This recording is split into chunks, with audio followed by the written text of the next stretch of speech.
চট্টগ্রাম দখল নিয়ে বিতর্কিত সংবাদ ভিত্তিক প্রতিবেদন প্রচার করে আবারও আলোচনায় ভারতীয় টেলিভিশন রিপাবলিক বাংলা।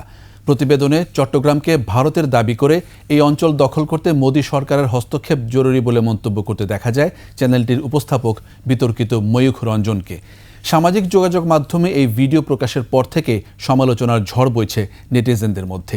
তারা বলছেন ময়ূখের এমন মন্তব্য বাংলাদেশের রাষ্ট্রীয় অখণ্ডতা ও সার্বভৌমত্বের বিরুদ্ধে উস্কানিমূলক। আশরাফ শুভর রিপোর্ট। স্বাধীনতার সময় অন্যায়ভাবে চট্টগ্রাম বলে যে অঞ্চলটি, সেই চট্টগ্রাম অঞ্চলটি পাকিস্তানকে হাতে করে দিয়ে দেওয়া হয়েছিল। ব্রিটিশ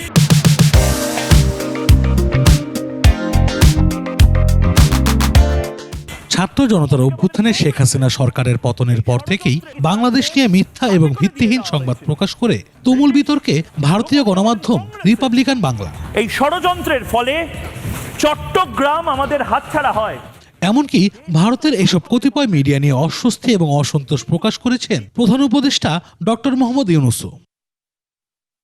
গুজব এবং অতিরঞ্জিত সংবাদের এই মহড়ার ধারাবাহিকতায় এবার বাংলাদেশের পার্বত্য অঞ্চল চট্টগ্রাম নিয়ে বিতর্কিত প্রতিবেদন প্রকাশ করেছে কলকাতার এই বেসরকারি টেলিভিশনটি, যেখানে চট্টগ্রাম দখল করতে মোদী সরকারকে তাগিদ দেন উপস্থাপক। চট্টগ্রাম যদি ভারতে চলে আসে তাহলে কিন্তু বাংলাদেশের জন্য শুধু নয়, গোটা পৃথিবীর যারা বে অফ বেঙ্গল বা বঙ্গোপসাগরকে দখল করার চেষ্টা করছেন তাদের জন্য ভয়ঙ্কর চিন্তার কারণ হবে। এবং এছাড়া চট্টগ্রামের হিন্দুরা বিদ্রোহ শুরু করতে পারে, তাই অন্তর্বর্তী সরকারের প্রধান ডক্টর ইউনূস আতঙ্কে রয়েছে বলেও মন্তব্য করা হয় অনুষ্ঠানে।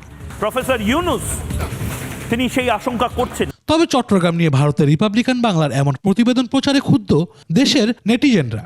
চট্টগ্রামকে আরো অস্থিতিশীল করার উদ্দেশ্যেই এমনটা করা হচ্ছে বলে মত অনেকের। এছাড়া কোনো স্বাধীন দেশের সীমানা নিয়ে এমন হুমকি দেয় অন্তর্বর্তী সরকার এবং দিল্লি দূতাবাসের আইনি ব্যবস্থা নেওয়া উচিত বলে মনে করেন নাগরিকরা।